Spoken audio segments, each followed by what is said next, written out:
first start with this, you don't have nothing on here, so we're gonna play like these other knots that are not even on here. Just slide them up out the way. We're gonna open a package of the slip knot bobber stoppers. This is also a product that I make. I'm the only one have this type. There's different types out there on the market, but I'm the only one that has this knot. It's actually a special knot. I'll put it up against any other knot out there. It holds tight. And I'll swing it around, let you see when I get through putting it on here. Actually, I'll tie one on there and let you see it. But the key to it, you don't have nothing on here. First, start off, all you do is slide that tube through there, just like that. Pull the string off, the white string, and you throw the tube away. You cinch these two strings down until you get them tight. Once you get them tight, you check to see how you can slide it, because you want it tight enough where it doesn't slide that much, but where you can slide it, but you don't want it to slide by itself, because that's the problem you have with most knots. When you start catching that fish in that spot, you don't want that knot to slide on you. So you want it tight enough where it don't slide by itself. And that's what this knot's good for. Once you get that knot on there, then you take some scissors or a pair of knives. What you have, a pair of scissors or knives, and you cut that extra off. Just clip it off just like that. You're able to slide that up and down. Slide your bead on next. Just like that. And then you put your slip cork on.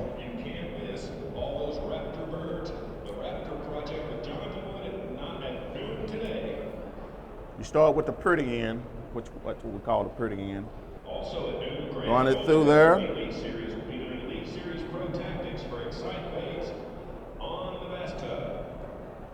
then you run it through there.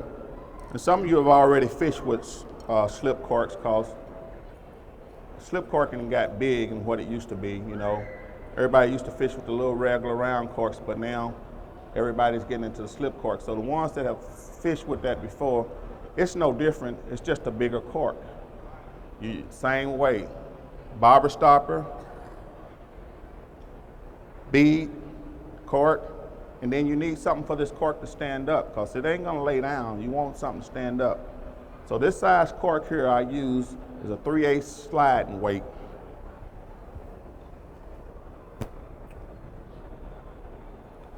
They call them actually egg weights.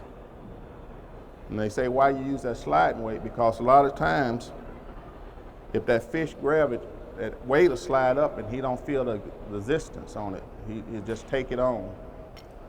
Once you put that weight on there, you need something to hold it. I have a pre-tied swivel here with a leader line on it. And that's what's gonna hold everything on there. Tie that swivel, but I just twist it and turn it and cinch it down. Some people pull it through, but that works for me. I mean, you're gonna lose fish with all knots. I don't care what nobody say, but that's the knot I use. You got the swivel on there then, and then you need a hook.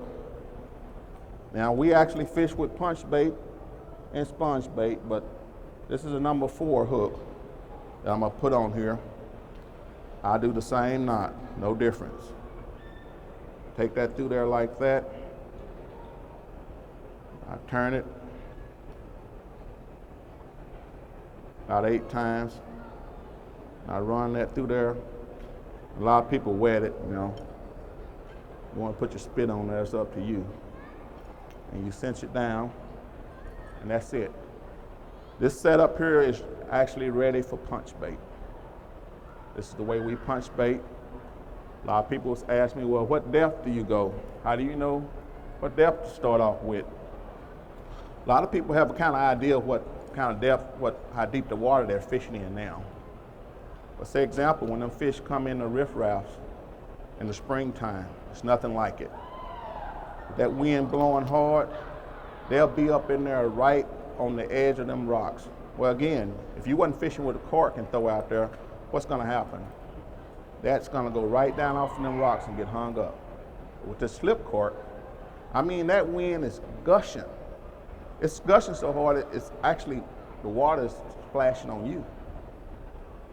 You slip that out there, I set it around about 2 foot, maybe 3, pitch it out there, it falls down. Sometime before it even stand up, that fish and hit it.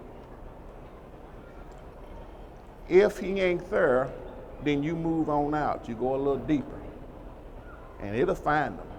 But eventually, you're gonna get into them. But I'll start off around about 3 foot and throw out there.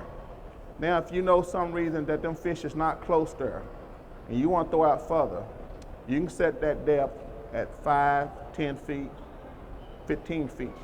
But I usually don't fish no deeper than that. You know, somewhere between 3 and 10.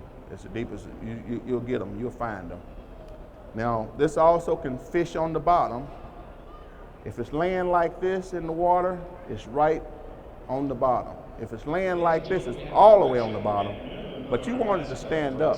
So if it's kind of leaning like that, that means that hook or that weight is on the bottom. But if it's like this, it's more likely drifting. Now, it will drift in a little bit, but it's gonna stay in that spot long enough for that fish to hit it.